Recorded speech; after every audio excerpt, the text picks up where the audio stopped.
Z nami je Ingrid Kristančič iz New Preventa, ki ima danes dan odprtih vrat. Ob tem veselem dnevu pa kljub vsemu ima nekaj misli zaskrbljenih glede prihodnosti. Ingrid, kaj te v tem trenutku najbolj tare? Ja, v tem trenutku se, tako kot verjetno večina nevladnikov, ukvarjamo s tem, kako bomo uredili s kadrovsko zasedbo v prihajajočem letu. Sploh tisti, ki delamo na socialno-varstvenih področjih, kamor spada tudi preventivno delo s področjem otrok in mladostnikov. Namreč razpisi prihajajo zelo pozno, kar pomeni, da začetkom novega leta, januarja, mi tega kadra še vedno nimamo.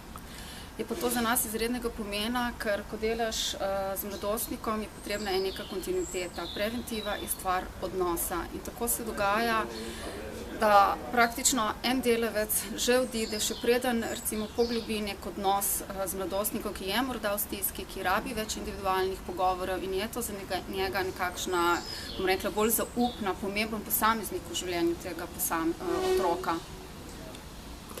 Obenem si prav tako boš kmalu ostala brez prostovoljcev, oziroma si že brez njih. Tako je, ja, prostovoljci, moram reči, so na Obali poseben problem.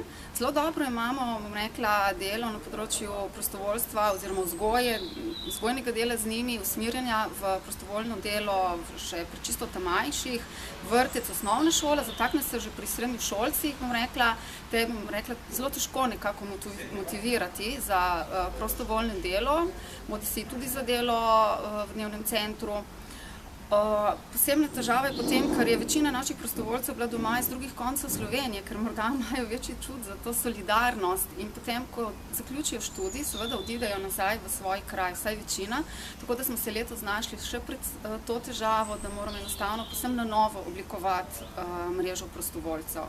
Je pa sicer ena dobra stvar, da smo vpisani v katalog prostovoljskih organizacij za to šolsko leto in poleg tega smo mladim prijazna prostovoljska organizacija, kar pomeni, da se lahko v naši organizaciji na področju prostovoljstva preizkusijo tudi mlajši.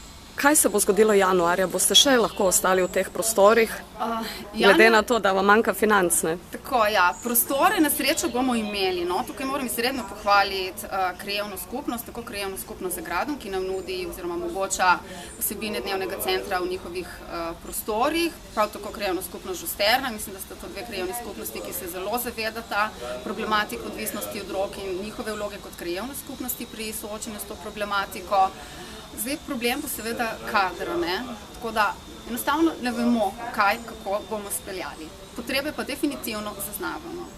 Ena od misli, ki ti je ostala zadnje čase, je ta skrb za otroke in mladostnike. Se pravi, ugotavljaš, da v vrtcu odlično skrbimo za njihove zobe, ampak... Ja, tako je, no. Pred kratkim je bila nacionalna konferenca na področju od roko proti orožju in tam je v enem takem neformalnem razgovoru ena zdravstvena delavka omenila, kako dobro je poskrbljeno za zdravstveno varstvo, kar se tiče zobovja, ne, otrok že od vrtca pa v osnovni šoli. Ampak, če gledamo tako, bom rekla, rečeno, od piškovega zobka še nihče ni umrl, je rekel, ne, od drog pa pač se nažalost zgodi tudi to. Se pravi, da bi mogli tako dobro, tako sistematično poskrbeti tudi za to področje. Hvala lepa.